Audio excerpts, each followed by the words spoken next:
มาที่รายงานพิเศษเกี่ยวกับการเสริมขยายและพัฒนาบรรดาทายแห่งปุ่มซ่อนให้เป็นแขนงเศรษฐกิจปลายแหลมเป็นหนึ่งในยุทธศาสตร์ที่มัตติซิปได้วางออก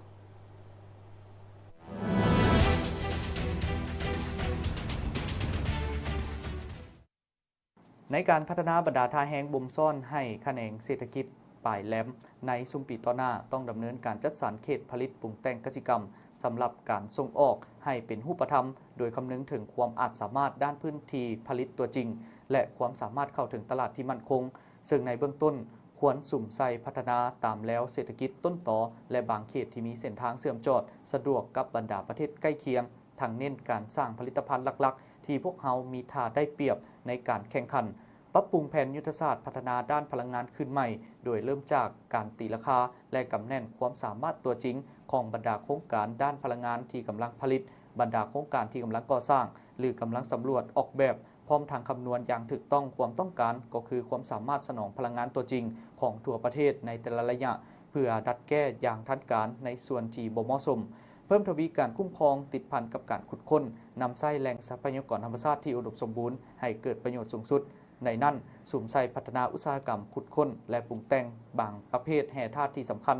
เพื่อเป็นผลิตภัณฑ์ส่งออกส่งเสริมพัฒนาบรรดาท่าแห้งด้านวัตถุดิบธรรมชาติเพื่อพัฒนาแขนงอุตสาหกรรมผลิตวัสดุก่อสร้างที่มีคุณภาพเพื่อสนองความต้องการอยู่ภายในและพัฒนาสินค้าส่งออกทดแทนการนำเข้าเพิ่มความเข้มแข็งของแหล่งรายรับงบประมาณของรัฐพัฒนาอุตสาหกรรมการท่องเที่ยวให้กลายเป็นแขนงเศรษฐกิจใหม่ที่มีศักยภาพของประเทศโดยสุ่มใส่การพัฒนาแหล่งท่องเที่ยวธรรมชาติวัฒนธรรมประวัติศาสตร์และท่องเที่ยวกสิกรรมเสริมขยายท่าได้เปรียบด้านที่ตั้งของประเทศและพัฒนาพื้นฐานโครงสร้างที่สามารถรองรับการเชื่อมจอดเชื่อมโยงด้วยการสุ่มสร้างพื้นฐานเทคนิคด้านโลจิสติกที่เข้มแข็งทันสมัย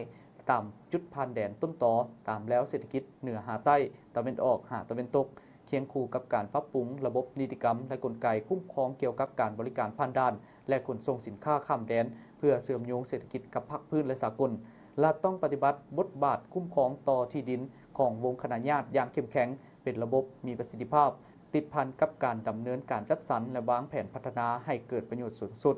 เพิ่มทวีความเข้มแข็งในการคุ้มครองดินสงวนของรัฐทุกประเภทที่ดินที่เป็นสิทธินำใช้ของพลเมืองและดินที่ให้ผู้ประกอบการภายในต่างประเทศเช่าและสัมปทานจากรัฐเสริมขยายท่าแห้งของประชากรหนุ่มโดยเฉพาะกำลังทรัพยากรบุคคลที่ได้รับการก่อสร้างบำรุงในระยะผ่านมาซึ่งส่วนใหญ่ยังอยู่ในวัยออกแรงงานให้เกิดประโยชน์สูงสุดและกลายเป็นแห่งสุขดันต้นต่อในการพัฒนาเศรษฐกิจสังคมตามทิศหันเป็นอุตสาหกรรมและทันสมัยติดพันกับการส่งเสริมการสร้างเวียกเฮ็ดคุ้มครองตำแหน่งงานและปรับปรุงระบบการจัดหางานให้เข้มแข็งแน่ใส่รับประกันเวียกเฮ็ดและรายรับที่มั่นคง